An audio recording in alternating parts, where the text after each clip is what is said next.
Bakit nga ba nagsumbong si Diwata kay Raffy Tulfo? At bakit nga ba siya inaresto ng mga kapulisan? Alamin sa videong ito.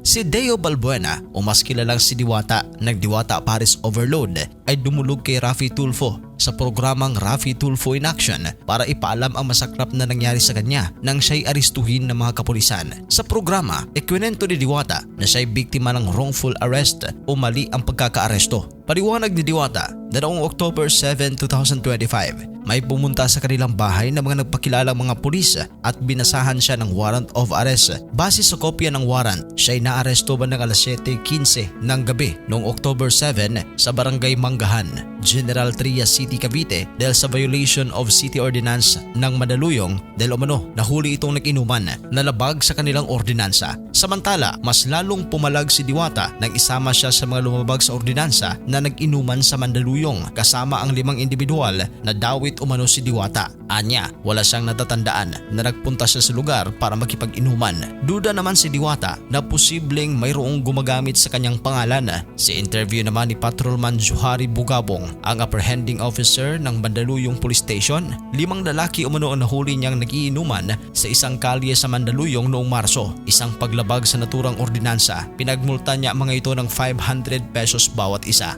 Ayon sa kanya, nagpakita ng mga ID ang 4, samantalang ang pang-5 ay nagbigay ng teen ID na malabo ang larawan. Nang hingian ng ibang ID, tumanggi umano ito at sinabing labag sa Data Privacy Act. Sa ID na iyon, nakasaad ang tunay na pangalan ni Diwata at ang kanyang address, dahilan kung bakit sa kanya na-issue ang kaso. Nang walang sinumang sumipot sa itinakdang araw para magbayad ng multa, iniakyat ng Mandaluyong PNP ang kaso sa korte. Nakalaunan ay naglabas ng warrant of arrest laban kay Diwata. Dahil dito, agad siyang dinala sa 13 Martires Police Station para sa documentation. Nagkalat naman ang kanyang mugshot nakuha mula sa estasyon na umani ng samot-saring reaksyon ng mga netizens. Nakatulog si Diwata ng isang gabi sa kulungan dahil hindi siya nakapagpiyansa ng mga oras na iyon dahil sa gabi na ito naaresto. Kinabukasan, nakapagpiyansa siya ng 3,000 pesos. Sa panayam naman ni Senator Tulfo kay Patrolman Bugabong, inamin mismo ng pulis na hindi si Diwata ang taong nahuli niya. Dahil dito, uminit ang ulo ni Tulfo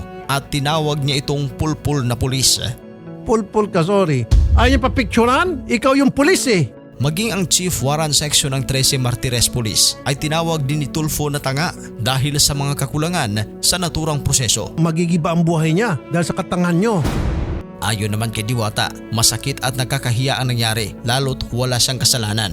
Anya, wala siyang oras makipag-inuman nung panahong iyon dahil abala siya sa kanyang negosyo noong Marso. Panawagan pa ni Diwata na sana'y bago aristuhin ay kumpirmahin muna ang tunay na pagkakakilanlan ng tao. Nagpahayag naman ng intensyon sa Senator Raffy Tulfo na maghain ng Senate Resolution in Aid of Legislation upang mapatibay ang mga protocol sa pag-verify ng pagkakakilanlan ng mga taong inaresto. Dilinaw rin ni Tulfo na layunin ng resolusyon na maiwasan ang katulad na pagkakamali at maprotektahan ang mga inosenteng mamamayan laban sa mga maling proseso ng pag-aresto.